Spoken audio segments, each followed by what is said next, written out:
नमस्कार। योग साधना में आप सबका स्वागत है।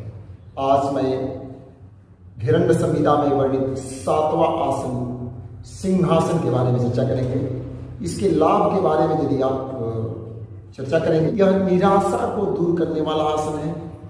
इससे तुतलापन दूर होता है। बच्चे जो तुतलाते हैं या आवाज में मधुरता नहीं है तो आवाज में मधुरता आ जाते हैं। हमारे कंठ के जितने भी समस्याएं हैं उसको दूर करता है। जैसे टॉन्सिल सिंड्रोम हो जाते हैं, कंठ में सूजन हो जाते हैं, गले में सूजन हो जाते हैं, इन सभी समस्याओं में यह बहुत ही लाभकारी आसन होता है। जो व्यक्ति अंतर्मुख रहते हैं, अपने आप में ही रहते हैं, उनके लिए भी यह आसन बहुत ही लाभकारी होता है। तो चलिए हम जानते हैं कि सिंहासन कैसे करते हैं। घिरण्य ऋषि क्या बताए हैं? घिरण्य ऋषि बताए हैं कि वज्रासन में बैठ जाए। वज्रासन मतलब कि दोनों पैर को पीछे की तरफ मोड़ करके अपने नितंब को अपने पैर के ऊपर, एड़ी के ऊपर रख लेंगे। कैसे रखेंगे? एड़ी को ऊपर की तरफ रखेंगे और एड़ी के बीच में नितंब को रखेंगे। अंगूठा हमारे स्पर्श किए रहेगा, आपस में अंगूठा, पैर का अंगूठा स्पर्श किए रहेगा और घुटना के बीच में थोड़े से दूरी बनाएंगे। लगभग आधे फीट से 1 फीट की दूरी बनाएंगे। आप देखिए फ्रंट से ये इस प्रकार से दूरी बनाएंगे। हमारा नितंब दोनों एड़ी के बीच में रहेगा।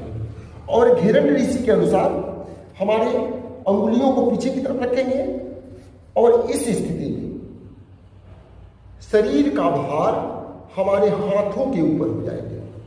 और बताए हैं कि नासिका के अग्रभाग पर अपना ध्यान केंद्रित करेंगे और जालंधर बंद कराएंगे। इसके एक अलग प्रकार भी बताए गए हैं। जीभ को बाहर निकालेंगे और आ का आवाज करेंगे। आ,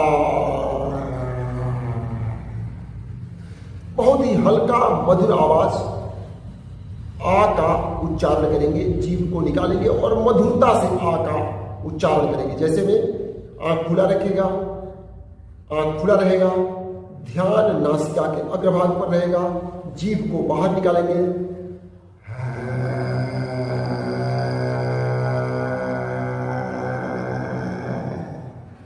करने के बाद थोड़ी देर तक रोकेंगे, जीभ को बाहर निकाल करके थोड़ी देर तक रोकेंगे और फिर नासिका से सांस को भरेंगे। नाक से सांस भरेंगे और मुंह से जीभ निकाल करके मुंह से श्वास निकलेगा, श्वास बाहर निकालेंगे और उसी के श्वास के साथ आ का उच्चारण करेंगे। ये हमारे महर्षि घिरण्य सिंहासन के बारे में बताएं।